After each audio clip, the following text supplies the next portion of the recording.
जय श्री कृष्ण दोस्तों। आप सभी को कार्तिक पूर्णिमा की हार्दिक शुभकामनाएं। हिंदू पंचांग के अनुसार साल का 8वां महीना कार्तिक का महीना होता है।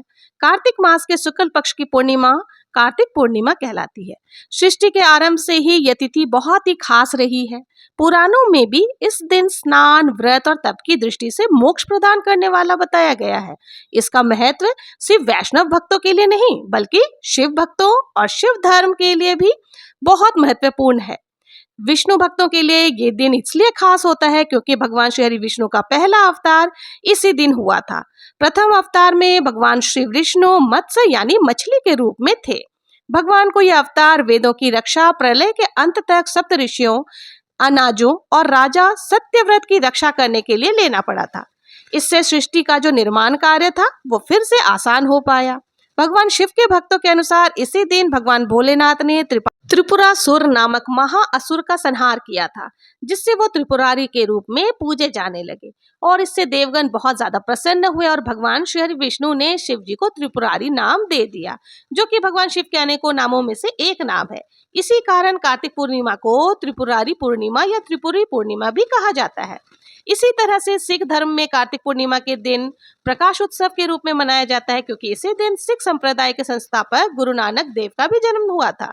इसी दिन सिख संप्रदाय के लोग सुबह स्नान आदि करके गुरुद्वारे में जाकर गुरबाणी सुनते हैं, इसलिए इस पूर्णिमा को गुरु पर्व भी कहा जाता है। इस प्रकार यह एक दिन नहीं बल्कि बहुत सारी वजहों से बहुत खास है। इस दिन गंगा स्नान, दीपदान, अन्य दानों का आदि का विशेष महत्व माना गया है। इस दिन क्षीर सागर दान का अनंत महत्व है। क्षीर सागर का दान 24 अंगुल के बर्तन में दूध भरकर उसमें सोने या चांदी या अन्य धातु की मछली छोड़कर किया जाता है। और ऐसी भी मान्यता है कि इस दिन कृतिका नक्षत्र में भगवान शिव की दर्शन करने से 7 जन्मों तक व्यक्ति ज्ञानी और धनवान होता है। जिस दिन जब आकाश में चंद्रमा उदित हो रहे हो उस समय शिव संभूति, संतति, प्रीति, अनुस्या और क्षमा इन 6 कृतिकाओं को पूजन करने से या ध्यान करने से भगवान शिव की कृपा प्राप्त होती है। कार्तिक पूर्णिमा की पौराणिक कथा के अनुसार तारकासुर नाम का एक असुर था, जिसके 3 पुत्र थे, द्वारका व कमलाक्षण, माली। जब भगवान शिव के पुत्र भगवान कार्तिकेय ने तारकासुर का वध कर दिया, तब उसके तीनों पुत्रों ने बदला लेने के लिए दिन रात कठिन तपस्या करना प्रारंभ कर दिया। उनकी कठिन तपस्या से प्रसन्न होकर एक दिन ब्रह्मा जी ने उन तीनों को वरदान मांगने के लिए कहा, तो उन्होंने अमर होने का वरदान मांगा। ब्रह्मा जी को ये बात अच्छी तरह से पता थी कि अगर उन्हें ये वरदान दे दिया गया तो वो अपनी शक्तियों का केवल दुरुपयोग ही करेंगे और सभी को परेशान करेंगे, इसलिए उन्होंने ये वरदान देने से इनकार कर दिया। श्री ब्रह्मा जी ने उनसे कहा कि तुम लोग उसकी जगह कोई अन्य वरदान मांग लो। तब तीनों कहने लगे कि उनके नाम का एक अन्य नगर बसाया जाए और जब भी कोई उनका वध करना चाहे तो सिर्फ एक तीर से तीनों का अंत एक साथ ही कर सके। तब श्री ब्रह्मा जी ने तथास्तु कहकर उन्हें वो वरदान दे दिया। वरदान प्राप्त करने के बाद तारकासुर के पुत्रों ने तीनों लोकों पर अधिकार प्राप्त कर लिया और देवताओं पर अत्याचार करने लगे।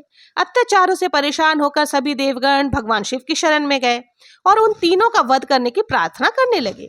तब महादेव जी ने विश्वकर्मा जी से एक दिव्य रथ का निर्माण करवाया और सभी देवताओं ने अपना अपना अंश उस दिव्य रथ को प्रदान कर दिया। तब उस दिव्य रथ पर सवार होकर भगवान शिव उन तीनों का वध करने के लिए निकल पड़े। देवताओं और राक्षसों के बीच भयानक युद्ध चल रहा था। युद्ध के दौरान जब तीनों राक्षस एक सीत में आ गए और जब अभिजीत मुहूर्त हुआ, उस समय भगवान शिव ने तीर से तीनों का वध एक साथ कर दिया। तभी से भगवान शिव को त्रिपुरारी कहा जाने लगा। उन तीनों के अत्याचारों से मुक्त होने की खुशी में देवताओं ने देव दिवाली मनाई, दीप जलाकर खुशियां मनाई। इसी कारण से कार्तिक पूर्णिमा को त्रिपुरारी पूर्णिमा और देव दिवाली के रूप में भी मनाया जाता है, क्योंकि जिस दिन भगवान शिव ने त्रिपुर नाम के राक्षस का वध किया था वो दिन कार्तिक पूर्णिमा का दिन ही था। अब सुनिए भगवान विष्णु की मत्स्य अवतार की कथा। मान्यताओं के अनुसार एक बार एक प्रतापी राजा, जिसका नाम सत्यव्रत था, कृतमाला नदी में स्नान कर रहा था। स्नान के पश्चात जब सूर्यदेव को तर्पण के लिए उसने अपने हाथ उठाए तो उसकी अंजलि में एक छोटी सी मछली आ गई। राजा सत्यव्रत ने मछली को पुनः नदी में छोड़ दिया, लेकिन वो मछली बोल उठी कि हे राजन, इस जल में बड़े बड़े जीव रहते हैं जो छोटे छोटे जीवों को मारकर खा जाते हैं, कृपया मेरे प्राणों की रक्षा कीजिए। तब सत्यव्रत के हृदय में उस मछली के लिए दया उत्पन्न हो गई और वह मछली को अपने कमंडल में रखकर अपने घर ले आया। अगली सुबह जब सत्यव्रत नींद से उठा तब मछली का शरीर इतना बड़ा हो चुका था कि कमंडल भी छोटा पड़ने लगा। तब मछली बोली कि हे राजन, मेरे रहने के लिए कोई और स्थान हो तो कृपया ढूंढिए, मैं इसमें नहीं रह पा रही हूँ। तब राजा ने मछली को कमंडल से निकालकर पानी के बड़े मटके में रख दिया। रात भर में मटका भी मछली के लिए छोटा पड़ने लगा। ऐसा करते करते मछली का आकार इतना बड़ा हो गया कि उसे सरोवर में डालना पड़ा, और जब सरोवर भी छोटा पड़ गया तो उसे समुद्र में डाल दिया गया। अब आश्चर्य की बात यह हुई कि विशाल एक समुद्र भी मछली के लिए छोटा पड़ गया। तब राजा सत्यव्रत ने बड़ी विनम्र स्वर से पूछा कि हे माता, आप कौन है जिन्होंने सागर को भी डुबो दिया?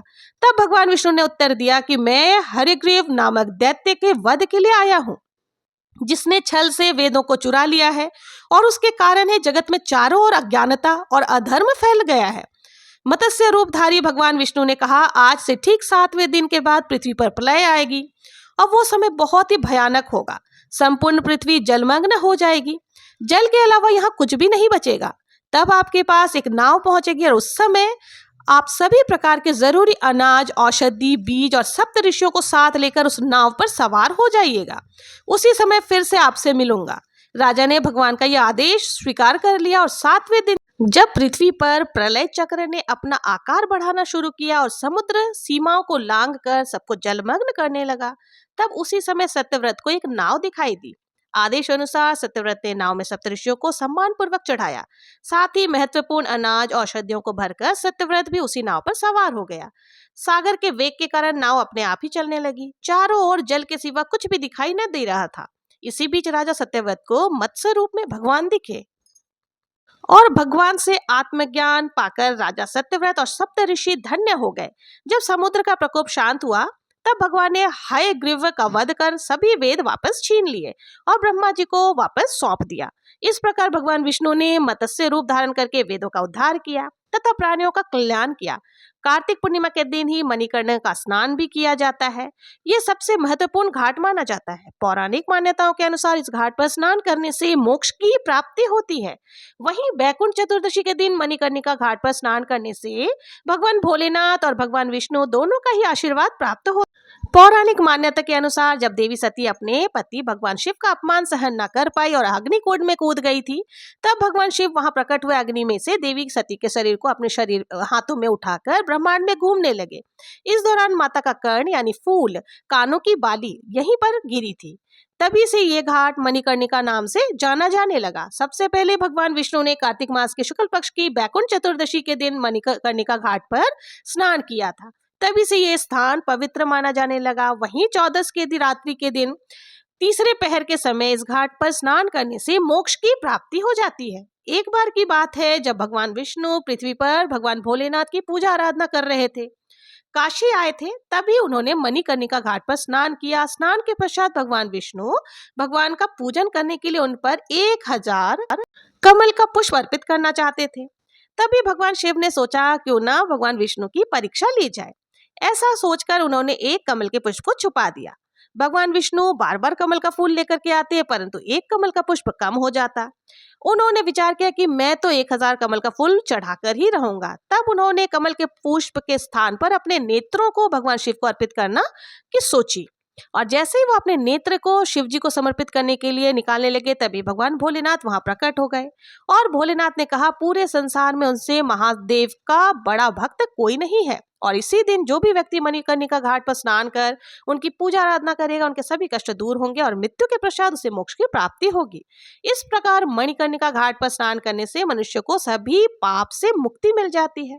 इस घाट पर हिंदुओं का दाह संस्कार भी किया जाता है। ऐसी मान्यता है कि मणिकर्णिका घाट पर अंतिम संस्कार करने से सीधे स्वर्ग की प्राप्ति होती है, इसलिए इसे मोक्षदायिनी घाट भी कहते हैं। कार्तिक पूर्णिमा को देव दिवाली के रूप में मनाए जाने के पीछे जो कथा है वो इस प्रकार से है। त्रिशंकु को राजश्री विश्वामित्र ने अपने तपोबल से स्वर्ग में पहुंचा दिया।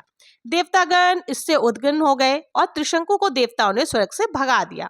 शापग्रस्त त्रिशंकु उधर अधर में लटके रहे। त्रिशंकु को स्वर्ग से निकाले जाने से सभी विश्वामित्र मुनि ने पृथ्वी, स्वर्ग आदि से मुक्त एक नई समुची सृष्टि की अपने ही तपोबल से रचना प्रारंभ कर दी। उन्होंने कुश, मिट्टी, ऊंट, बकरी, नारियल, कोड़ा, सिंगाड़ा आदि की रचना का क्रम प्रारंभ कर दिया। इसी क्रम में विश्वामित्र मुनि ने वर्तमान ब्रह्मा विष्णु महेश की प्रतिमा बनाकर उन्हें भी अभिमंत्रित करके उनमें प्राण फूंकना आरंभ कर दिया। अब तो सारी सृष्टि डावाडोल हो उठी, चारों ओर कोहराम मच गया। हाहाकार के बीच देवताओं ने मुनिवर विश्वामित्र से ऐसा ना करने की प्रार्थना की। तब महर्षि प्रसन्न हो गए। उन्होंने नई सृष्टि की रचना का आरंभ जो कर रहे थे उसका संकल्प वापस ले लिया और देवताओं और ऋषि मुनियों में प्रसन्नता की लहर दौड़ गई। पृथ्वी स्वर्ग पाताल सभी जगह इस अवसर पर देव दिवाली मनाई गई। यही अवसर पर देव दिवाली के रूप में इसको जाना जाने लगा। कार्तिक पूर्णिमा के दिन ही सच्चे मन से श्री सत्यनारायण भगवान की कथा भी सुनी जाती है। तो चलिए सुनते हैं सत्यनारायण भगवान की कथा। तो प्रेम से बोलिए श्री सत्यनारायण भगवान की जय। सत्यनारायण कथा का उल्लेख स्कंद पुराण के रेवाखंड में मिलता है। श्री सत्यनारायण कथा में 5 अध्याय और 170 श्लोक संस्कृत भाषा में मिलते हैं।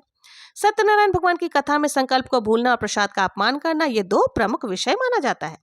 सत्यनारायण भगवान की कथा के 5 अध्यायों में बताया गया है कि सत्य का पालन ना करने से कई प्रकार की समस्याएं आती हैं, इसलिए सदैव सत्य व्रत का पालन करना ही चाहिए। श्री सत्यनारायण भगवान की कथा भगवान श्री विष्णु सत्यनारायण रूप की महिमा और कृपा का वर्णन करती है। इसका श्रवण और पाठ जीवन में सुख समृद्धि और शांति और हर प्रकार की समस्याओं से मुक्ति की कामना के लिए की जाती है। कथा के पीछे ऐसा विश्वास है कि सत्य की आराधना और भगवान की महिमा का गुणगान करने से भक्तों के सारे कष्ट दूर हो जाते हैं, उनके जीवन में सदैव सुख और समृद्धि बनी रहती है।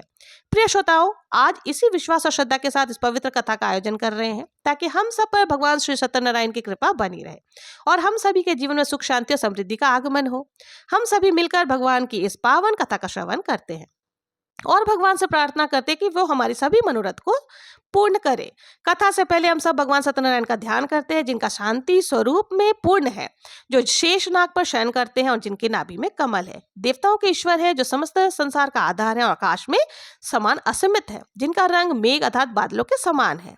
तो आइए सुनते हैं सत्यनारायण प्रभु की कथा। सत्यनारायण भगवान की जय, श्री लक्ष्मी नारायण भगवान की जय। पौराणिक कथा के अनुसार एक समय नम्रशर्णी तीर्थ में शैनक आदि 88,000 ऋषियों ने श्री सूत जी से कहा कि प्रभु, इस कलयुग में वेद विद्या रहित मनुष्यों को प्रभु भक्ति किस प्रकार से मिलेगी और उनका उद्धार कैसे होगा? हे मुनि श्रेष्ठ, कोई ऐसा तप कहिए जिससे थोड़े समय में पुण्य प्राप्त हो जाए और मनवांछित फल मिले। ऐसी कथा को सुनने की हमारी इच्छा है।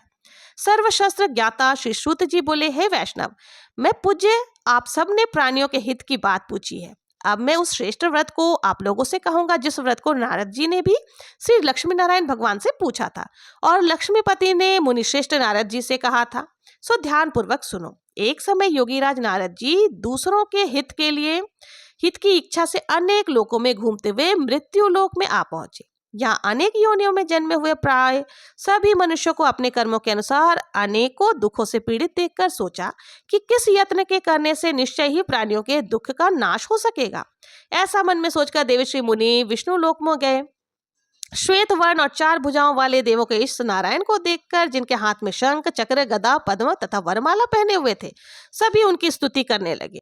भगवान, आप अत्यंत शक्ति से संपन्न हैं तथा वाणी भी आपको नहीं पा सकती। आपका आदि मध्य अंत भी नहीं है। आप निर्गुण स्वरूप सृष्टि के आदिभूत और भक्तों के सभी दुखों को न करने वाले हो। आपको मेरा नमस्कार है। नारद जी से इस प्रकार की स्तुति सुनकर भगवान श्री विष्णु बोले, हे मुनि श्रेष्ठ, आपके मन में क्या है? आपका किस काम के लिए आगमन हुआ है? निसंकोच कहिए। तब नारद मुनि बोले, प्रभु, मृत्यु लोक में सब मनुष्य जो अनेक योनियों में पैदा हुए हैं, अपने अपने कर्मों के द्वारा अनेक प्रकार के दुखों से दुखी हो रहे हैं। नाथ, यदि आप मुझ पर दया रखते हो तो बताइए कि उस मनु के सब दुख थोड़े ही प्रयत्न से कैसे दूर हो सकते हैं। तब श्री विष्णु भगवान जी बोले, हे नारद, मनुष्य की भलाई के लिए तुमने बहुत ही अच्छी बात पूछी है। जिस काम को करने से मनुष्य मोह से छूट जाता है वो मैं कहता हूँ। सुनो, बहुत पुण्य देने वाला, स्वर्ग तथा मृत्यु लोक दोनों से परे दुर्लभ एवं अत्यंत उत्तम व्रत है। आज मैं प्रेमवश होकर तुमसे कहता हूँ, श्री सत्यनारायण भगवान का यह व्रत अच्छी तरह विधि पूर्वक करने से मनुष्य धरती पर आयु पर्यंत होकर सुख भोग कर मरने पर मोक्ष की प्राप्ति करता है। श्री भगवान के वचन सुनकर नारद मुनि बोले, हे भगवान, उस व्रत का फल क्या है, क्या विधान है और किसने यह व्रत सबसे पहले किया? किस दिन यह व्रत करना चाहिए? कृपा पूर्वक बताइए। तब भगवान श्री विष्णु बोले, नारद, शोक शोक आदि को दूर करने वाला, धन्य दान को बढ़ाने वाला, सौभाग्य तथा संतान को देने वाला यह व्रत सब स्थानों पर विजय प्राप्त करवाने वाला है। भक्ति और श्रद्धा के साथ किसी भी दिन मनुष्य श्री सत्यनारायण भगवान की प्रातः काल के समय ब्राह्मण और बंधुओं के साथ धर्मपरायण होकर पूजा करे, भक्ति भाव से नैवेद्य केले का फल, शहद, घी, दूध और गेहूं का आटा से गेहूं के अभाव में साठी या चूर्ण भी ले सकते हैं और सब पदार्थों को भगवान को अर्पण करके दे तो बंधुओं सहित ब्राह्मणों को भोजन करावे। इसके पश्चात भोजन स्वयं करें। रात्रि में नृत्य, गीत आदि का आयोजन कर सत्यनारायण भगवान का ध्यान करते हुए समय बिताए। इस तरह व्रत करने पर मनुष्य की इच्छा जरूर से पूरी होती है। हे विशेष रूप से कलयुग में भूमि पर यही मोक्ष का सरल उपाय है। प्रेम से बोलिए श्री सत्यनारायण भगवान की जय। श्री सत्यनारायण व्रत की कथा प्रथम अध्याय। संपूर्ण दूसरा अध्याय। श्री सूत जी बोले, ऋषियों, जिसने पहले समय में इस व्रत को किया है उसका इतिहास कहता हूँ, ध्यानपूर्वक सुनो। सुंदर काशी नगरी में एक अत्यंत निर्धन ब्राह्मण रहता था। वह भूख और प्यास से बेचैन होकर नित्य पृथ्वी पर घूमता था। ब्राह्मणों से प्रेम करने वाला भगवान ने ब्राह्मण को दुखी देखकर बूढ़े ब्राह्मण का रूप धरकर उसके पास जाकर आदर पूर्वक पूछा, विप्र, तुम नित्य दुखी होकर पृथ्वी पर क्यों घूमते रहते हो? ब्राह्मण, ये सब मुझसे कहो, मैं सुनना चाहता हूँ। तब वो ब्राह्मण बोला, मैं निर्धन ब्राह्मण हूँ, भिक्षा के लिए पृथ्वी पर फिरता रहता हूँ। भगवान, यदि आप इससे छुटकारा पाने का कोई उपाय बताएं तो कृपा करके मुझे बताएं। मैं वृद्ध ब्राह्मण हूँ। बोला, विप्र, सत्यनारायण भगवान मनोवांछित फल को देने वाले, इसलिए तुम उनकी पूजा आराधना करो, जिससे करने से मनुष्य के सभी कष्ट और दुख दूर हो जाते हैं। तब ब्राह्मण को व्रत का सारा विधान बताकर बूढ़े ब्राह्मण का रूप धारण किए हुए भगवान सत्यनारायण ने कहा और वहीं अंतर्धान हो गए। जिस व्रत को वृद्ध ब्राह्मण ने बतलाया था उसे अवश्य ही करूंगा, यह निश्चय करके उसे रात भर नींद नहीं आई। सवेरे उठकर सत्यनारायण भगवान के व्रत का निश्चय किया। वह भिक्षा मांगने के लिए चला गया। उस दिन उसको भिक्षा में बहुत सारा धन मिला, जिससे बंधु बांधव के साथ उसे सत्यनारायण भगवान का व्रत किया, कथा कही। ब्राह्मणों को सब दुख से छुटकर अपने प्रकार की संपत्तियों से युक्त हुआ। उस समय वो ब्राह्मण हर मास व्रत करने लगा। इस तरह सत्यनारायण भगवान के व्रत जो भी करेगा वो मनुष्य सब दुखों से छूट जाएगा। इस तरह नारद जी से सत्यनारायण भगवान का कहा हुआ ये व्रत मैंने तुमसे कहा। विप्रो, अब और क्या कहूं? तब ऋषिगण बोले, हे मुनीश्वर, संसार में इस ब्राह्मण को सुनकर किस किस ने इस व्रत को किया, हम वो भी जानना चाहते हैं। इसके लिए हमारे मन अत्यंत जिज्ञासावत हो रहे हैं। सूत जी बोले, हे मुनियो, जिस जिसने इस व्रत को किया है अब सभी सुनो। एक समय एक ब्राह्मण धन और ऐश्वर्य के अनुसार बंधु बांधव के साथ व्रत करने को तैयार हुआ। उसी समय एक लकड़ी बेचने वाला बूढ़ा आदमी आया और बाहर लकड़ियों को रखकर ब्राह्मण के मकान में गया। प्यास से दुखी लकड़हारा उनके व्रत करते देखकर ब्राह्मण को नमस्कार करके कहने लगा, क्या आप लोग ये क्या कर रहे हैं? इसके करने से क्या फल मिलता है? कृपा करके मुझे भी बताइए। ब्राह्मण ने कहा, सभी मनोरथ को पूर्ण करने वाला यह सत्यनारायण प्रभु का व्रत है। इसकी ही कृपा से मेरे घर में इतने धन्य दान की वृद्धि हुई है।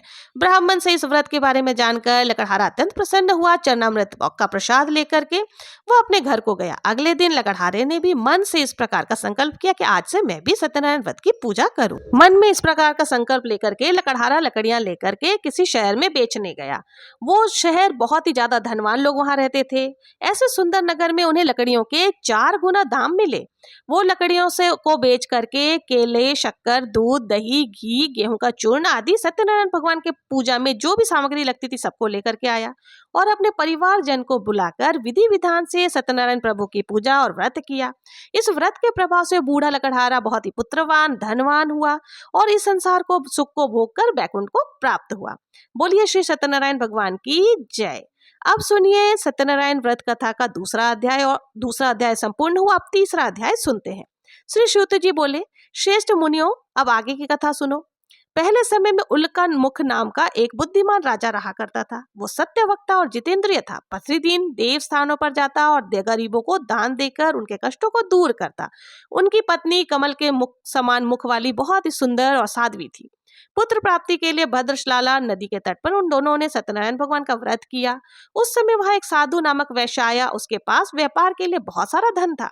वो नाव को किनारे पर ठहराकर राजा के पास गया और राजा को व्रत करते देखकर विनय के साथ पूछने लगा, हे राजन, भक्ति युक्त चित्त से ये आप क्या कर रहे हैं? मेरी सुनने की इच्छा है, सो आप मुझे भी बताइए। तब राजा बोला, हे वैश्य, अपने बांधव के साथ पुत्र आदि की प्राप्ति के लिए ये महाशक्तिमान सत्यनारायण भगवान का व्रत और पूजन कर रहा हूँ। राजा के वचन सुनकर साधु आदर से बोला, हे राजन, मुझसे भी इस सब विधान को कहिए, मैं भी आपके कहे अनुसार इस व्रत को अवश्य ही करूंगा। मेरी भी कोई संतान नहीं है और मुझे विश्वास है कि इस व्रत को करने से निश्चय ही मुझे संतान की प्राप्ति होगी। तब राजा से सब विधान सुनकर व्यापारी ने निवृत्त होकर वो आनंद के साथ अपने घर को गया और साधु ने जिस प्रकार से बताया था उसने सारा कुछ किया। स्त्री को संतान देने वाले इस व्रत को सुनाया, प्रण किया कि जब मेरे यहाँ संतान होगी तब मैं इस व्रत को जरूर करूंगा। साधु ने ऐसे वचन अपनी पत्नी लीलावती से कहे। एक दिन उसकी पत्नी पति के साथ आनंदित होकर संसारिक धर्म में प्रवृत्त होकर श्री सत्यनारायण भगवान की कृपा से गर्भवती हुई। 10वें महीने में उसकी एक बहुत ही सुंदर कन्या का जन्म हुआ। वो कन्या दिनों दिन तरह बढ़ने लगी और जैसे शुक्ल पक्ष का चंद्रमा भरता, कन्या का नाम कलावती रखा गया। लीलावती ने मीठे शब्दों में अपने पति से कहा कि स्वामी जी, आपने संकल्प किया था कि मैं संतान होने पर सत्यनारायण भगवान का व्रत रखूंगा। तब साधु बोला कि मैं इसका विवाह करूंगा। इस प्रकार अपनी पत्नी को आश्वासन देकर वो नगर को चला गया। अब कलावती अपने पिता के घर में रहकर बड़ी हो रही थी। एक दिन साधु ने जब नगर में सखियों के साथ अपनी पुत्री को देखा तो तुरंत दूत को बुलाकर कहा कि पुत्री के लिए कोई सुयोग वर को देख करके लाओ। साधु की आज्ञा पाकर दूत कंचन नगर पहुंचा और वहां पर बहुत खोजबीन करने के बाद कन्या के लिए एक वणिक पुत्र को ले आया। उस सुयोग युवक को देखकर साधु ने अपने बंधु बांधव सहित प्रसन्नचित्त होकर अपनी पुत्री का विवाह उसके साथ कर दिया, किंतु दुर्भाग्य से विवाह के समय वो व्रत को करना भूल गया। तब श्री सत्यनारायण भगवान क्रोधित हो गया, साधु को श्राप दे दिया कि तुम्हें दारुण दुख प्राप्त होगा। अपने कार्य में कुशल और साधु वैश्य अपने जमाता सहित समुद्र के समीप स्थित रत्नपुर नगर में गया और वहां दोनों ससुर जमाई चंद्रकेतु राजा के उस नगर में व्यापार करने लगे। एक दिन भगवान सत्यनारायण की माया से प्रेरित कोई चोर राजा का धन चुरा कर भाग गया, किंतु राजा के दूतों को आता देखकर चोर घबराकर भागते हुए धन को वहीं चुपचाप छोड़कर चले गए जहां वे ससुर और जमाई बैठे थे। तब दूतों ने उन साधु वैश्य के पास जाकर के धन को देखा तो उन्हें चोर समझकर दोनों को बांधकर ले गए और राजा के पास जाकर बोले, राजन, ये दोनों चोर हमने पकड़ लिए हैं। उनको देखकर राजा ने आज्ञा दी कि जाकर के उन दोनों को कारावास में डाल दो। जब वो दोनों कारावास में चले गए, उनसे सारा धन छीन लिया और नारायण भगवान के श्राप के कारण साधु वैश्य की पत्नी और पुत्री भी इधर उधर घर में दुखी रहने लगी। उनके घर में जो भी धन था चोर चुरा कर ले गए। शारीरिक और मानसिक पीड़ा, भूख और प्यास से अति दुखी होकर अन्न की चिंता में कलावती एक दिन ब्राह्मण के घर गई। वहां उसने सत्यनारायण भगवान का व्रत होते देखा। फिर कथा सुनी और प्रसाद ग्रहण करके रात होने पर वो घर आई। तब उसकी माता ने कलावती से पूछा, हे पुत्री, अब तक तू कहाँ थी और तेरे मन में क्या है? कलावती कहने लगी, माते, मैंने एक ब्राह्मण के घर पर सत्यनारायण भगवान का व्रत होते देखा। कन्या के ऐसे वचन सुनकर लीलावती भगवान के पूजन की तैयारी करने लगी। लीलावती ने परिवार और बंधुओं सहित श्री सत्यनारायण भगवान का पूजन किया और वर मांगा कि मेरे पति और दामाद शीघ्र घर आ जाए। साथ ही प्रार्थना की कि सबका अपराध क्षमा करो। सत्यनारायण भगवान इस व्रत से संतुष्ट हो गए और राजा चंद्रकेतु को स्वप्न में दर्शन देकर कहा, हे राजन, तूने जिन दोनों वैश्यों को बंदी बना रखा है वो निर्दोष है, उन्हें प्रातःकाल छोड़ देना। उनका सब धन तुमने ले लिया है, उसे वापस लौटा दो। अगर तू ऐसा नहीं करेगा तो मैं तेरा राज्य नष्ट कर दूंगा। और ऐसा कहकर भगवान अंतर्धान हो गए। प्रातःकाल राजा जागा और सभा में अपने स्वप्न को सुनाया। दोनों वणिक पुत्रों को कैद से मुक्त कराकर सभा में बुलाया। दोनों ही आते ही राजा को नमस्कार किया। मीठे वचनों से राजा बोला, महानुभावो, तुम्हें देववश ऐसा कठिन दुख प्राप्त हुआ, अब तुम्हें कोई भय नहीं है। ऐसा कहकर राजा ने उन्हें वस्त्र आभूषण पहनाए और जितना धन उनसे लिया था उससे दुगुना देकर उनको विदा कर दिया। वो दोनों वैश्य अपने घर को चल दिए। श्री सत्यनारायण भगवान की जय। सत्यनारायण व्रत कथा का 3रा अध्याय संपूर्ण और 4था अध्याय शुरू। सूत जी बोले, साधु बनिया मंगलाचरण कर ब्राह्मणों को दान देकर नगर के लिए चल पड़ा। साधु के कुछ दूर जाने पर इधर भगवान सत्यनारायण की उसकी सत्यता की परीक्षा लेने के लिए विषय में जिज्ञासा हुई। तब वे एक दंडी का वेश बनाकर उस बनिया के सामने गए और पूछे, साधु, तुम्हारी नाव में क्या भरा है? तब धन के मद में चूर दोनों महाजनों ने अवहेलना पूर्वक हंसते हुए कहा, दंडी सन्यासी, क्यों पूछ रहे हो? क्या कुछ मुद्रा लेने की इच्छा है? हमारी नाव में तो लता और पत्ते आदि भरे हैं। उनकी ऐसी निष्ठुर वाणी सुनकर दंडी देश भारी ब्राह्मण भगवान बोले, तुम्हारी बात सच हो जाए। ऐसा कहकर दंडी सन्यासी के रूप धारण करते हुए भगवान कुछ दूर जाकर समुद्र के समीप बैठ गए। इधर दंडी के चले जाने पर नित्य क्रिया के करने के बाद उतराई हुई यानी जल में ऊपर की ओर उठी हुई नौका को देखकर साधु अत्यंत आश्चर्य में पड़ा। नाव में लता और पत्ते आदि देखकर मूर्छित होकर वहीं पृथ्वी पर गिर पड़ा। होश आने पर वणिक पुत्र चिंतित हो गया। तब उसके दामाद ने इस प्रकार कहा कि पिताजी, आप शोक क्यों करते हैं? दंडी ने श्राप दे दिया। इस स्थिति में वे ही चाहे तो सब कुछ ठीक कर सकते हैं, इसमें संशय नहीं है। उन्हीं के शरणों में हमको चलना चाहिए और वही मन की इच्छा पूर्ण होने दामाद की बात सुनकर साधु बन्या उनके पास गए और दंडी को देखकर उनसे भक्ति पूर्वक उन्हें प्रणाम किया और आदर पूर्वक कहने लगा कि आपके सम्मुख मैंने जो कुछ असत्य कहा था, मैंने अपराध किया है, आप कृपा कर मेरे उस अपराध को क्षमा कर दीजिए। ऐसा कहकर बार बार प्रणाम करके वो महान शोक से व्याकुल हो गया। दंडी ने उस बन्या को रोते हुए देखकर कहा, मूर्ख, रो मत, मेरी बात सुन। मेरी पूजा से उदासीन होने के कारण तथा मेरी आज्ञा से ही तुमने बार बार दुख प्राप्त किया है। भगवान की ऐसी वाणी सुनकर वह उनकी स्तुति करने लगा। साधु ने कहा, हे प्रभु, यह आश्चर्य की बात है कि आपकी माया से मोहित होने के कारण ब्रह्मा देवी आपके गुणों और रूपों को यथावत रूप से नहीं जान पाते, और फिर मैं मूर्ख आपकी माया से मोहित होने के कारण भला कैसे जान सकता हूँ। प्रभु, आप मुझ पर कृपा कीजिए और मुझ पर प्रसन्न होइए। मैं अपनी धन संपत्ति के अनुसार आपकी पूजा करूंगा। मैं आपके शरण में हूँ। मेरा नौका में बहुत सारा धन था और उसकी मेरी रक्षा करें। उस बन्या की भक्ति युक्त वाणी सुनकर भगवान जनार्दन संतुष्ट हो गए। भगवान जनार्दन उसे अभीष्ट वर प्रदान करी और अंतर्धान हो गए। उसके बाद वो साधु अपनी नौका में चढ़ा और उसे धन्य धान से भरी हुई देखकर भगवान सत्यदेव की कृपा से हमारा मनोरथ सफल हो गया। ऐसा कहकर सज्जनों के साथ उसने भगवान की विधिवत पूजा आराधना की। भगवान सत्यनारायण की कृपा से वो आनंद से परिपूर्ण हो गया और नाव को प्रयत्न कर पूर्वक संभालकर उसने अपने देश के लिए प्रस्थान किया। साधु बन्या ने अपने दामाद से कहा, वो देखो, मेरी रत्नापुरी नगरी दिखाई दे रही है। इसके बाद उसने अपने धन को रक्षक दूत को अपने आने का समाचार देने के लिए अपनी नगरी में भेज दिया।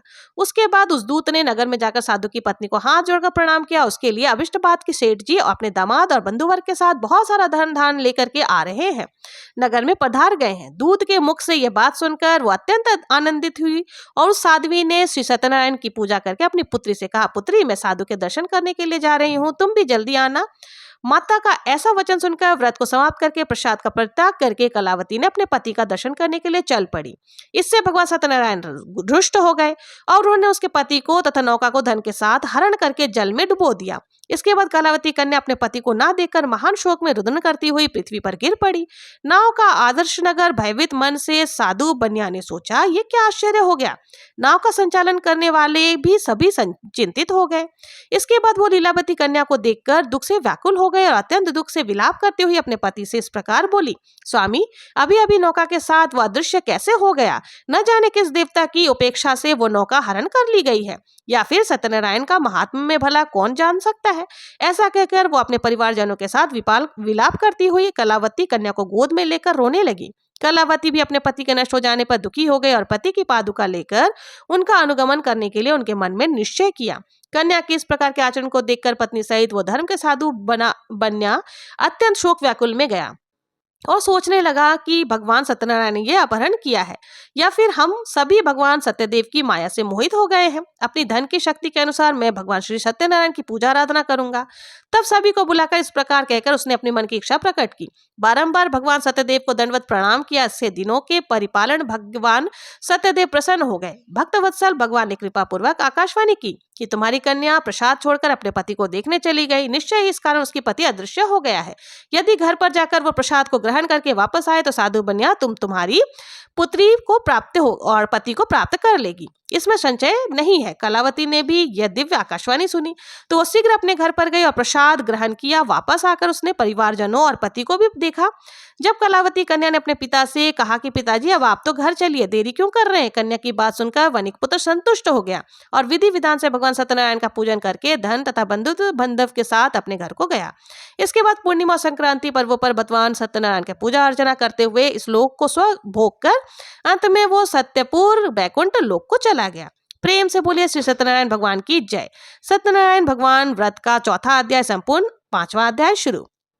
श्री सुत जी बोले, श्रेष्ठ मुनियों, अब इसके बाद मैं दूसरी कथा कहूंगा, आप लोग ध्यानपूर्वक सुनिए। अपनी प्रजा का पालन करने के तत्पर तुंग ध्वज नामक राजा, उसने सत्यदेव के प्रसाद का परित्याग करके दुख प्राप्त किया। एक बार वो वन में बहुत से पशुओं को मारकर वटवृक्ष के नीचे आया। वहां उसने देखा गोपगण बंधु बांधव के साथ संतुष्ट होकर भक्ति पूर्वक भगवान सत्यदेव की पूजा कर रहे हैं। राजा यह देखकर अहंकार वश ना हो गया और ना उसने भगवान सत्यनारायण को प्रणाम किया। उसे बहुत ज्यादा अहंकार था, जिस कारण से वो ना तो पूजा में शामिल हुआ और ना ही भगवान को प्रणाम किया। पूजा के बाद सभी गोप कृष्ण भगवान का प्रसाद राजा के समीप रखकर वहां से लौट गए और इच्छा अनुसार उन सभी ने भगवान का प्रसाद ग्रहण किया। इधर राजा को प्रसाद का परित्याग करने से बड़ा दुख मिला। उनका संपूर्ण धन धान्य सब कुछ नष्ट हो गया। राजा ने मन में निश्चय किया कि अवश्य भगवान सत्यनारायण ने हमारा सब कुछ नाश कर दिया, इसलिए मुझे वहां जाना चाहिए जहाँ की सत्यनारायण पूजन हो रहा था। ऐसा मन में निश्चय करके वो राजा गोपगढ़ के समीप गया और उसने गोपगढ़ के साथ भक्ति पूर्वक श्रद्धा से युक्त होकर भगवान सत्यदेव की पूजा आराधना की। सत्यदेव की कृपा से वह पुनः धन और पुत्रों से संपन्न हो गया तथा इस लोक में सभी सुखों को भोग कर अंत में बैकुंठ को प्राप्त हुआ। श्री सूत जी कहते हैं, जो व्यक्ति इस परम दुर्लभ श्री सत्यनारायण व्रत करता है और उसकी कथा सुनता है, फल प्रदायिनी भगवान कथा को भक्ति युक्त होकर सुनता है, उसे भगवान सत्यनारायण जी की कृपा से धन्य दान की प्राप्ति होती है। दरिद्र धनवान हो जाता है, बंधन में पड़ा हुआ बंधन से मुक्त हो जाता है, डरा हुआ व्यक्ति भय मुक्त हो जाता है। यह सत्य बात है, इसमें संशय नहीं है। लोक में वही सभी इच्छित फल को भोग कर अंत में सत्यपुर बैकुंठ को प्राप्त होते हैं। ब्राह्मणों, इस प्रकार मैंने आप लोगों से भगवान सत्यनारायण के व्रत को कहा, जिससे करके मनुष्य सभी दुखों से मुक्त हो जाता है। कलयुग में तो भगवान सत्यदेव की पूजा विशेष फल प्रदान करने वाली है। भगवान विष्णु को ही कुछ लोग काल, कुछ लोग सत्य, कोई ईश और कोई सत्यदेव तथा दूसरे लोग सत्यनारायण नाम से कहेंगे। अनेक रूप में धारण करके भगवान सत्यनारायण सभी का मनोरथ सिद्ध करते हैं। कलयुग में सनातन भगवान विष्णु ही सत्यव्रत रूप धारण करके सभी का मनोरथ पूर्ण करने वाले होंगे। हे श्रेष्ठ मुनियों, जो व्यक्ति नित्य भगवान सत्यनारायण की इस व्रत को कथा को पढ़ता है, सुनता है, भगवान सत्यनारायण की कृपा से उसके सभी कष्ट, सभी पाप मुक्त हो जाते हैं। हे मुनीश्वर, पूर्व काल में जिन लोगों ने भगवान सत्यनारायण का व्रत किया था, उनके अगले जन्म का वृतांत कहता हूँ, आप लोग सुनिए। महान प्रजा संपन्न सतानंद नाम के ब्राह्मण सत्यनारायण व्रत करने के प्रभाव से दूसरे जन्म में सुदामा नामक ब्राह्मण हुए और इस जन्म में भगवान श्री कृष्ण का ध्यान करके उन्होंने मोक्ष प्राप्त किया। लकड़हारा भील गुहों का राजा हुआ और अगले जन्म में उसने भगवान श्री राम की सेवा करते हुए मोक्ष की प्राप्ति पाई। महाराज उल्लकामुख दूसरे जन्म में राजा दशरथ हुए, जिन्होंने श्री रंगनाथ जी की पूजा करके अंत में बैकुंठ प्राप्त किया। इस प्रकार धार्मिक और सत्यवती साधु पिछले जन्म में सत्यव्रत के प्रभाव से अपने दूसरे जन्म में मोरध्वज नामक राजा हुआ। उसने आर्य से चीरकर अपने पुत्र की आदि देह भगवान विष्णु को अर्पित कर मोक्ष प्राप्त किया। महाराज तुंग जन्मांतर में स्वयंभू मनु हुए और भगवत संबंधी संपूर्ण कथा कार्यों का अनुष्ठान करके बैकुंठ लोक को प्राप्त हुए। जो गोपगण थे वो सब जन्मांतर में ब्रजमंडल बने और ब्रजमंडल में निवास करने वाले गोप हुए और सभी राक्षसों का संहार करके उन्होंने भी भगवान का शाश्वत धाम गोलक धाम प्राप्त किया। प्रेम से बोलिए श्री सत्यनारायण भगवान की जय, श्री लक्ष्मी नारायण भगवान की जय। श्री सत्यनारायण भगवान की कथा का 5 अध्याय संपूर्ण और इसी के साथ सत्यनारायण कथा समाप्त हुई। बोलिए श्री सत्यनारायण भगवान की जय।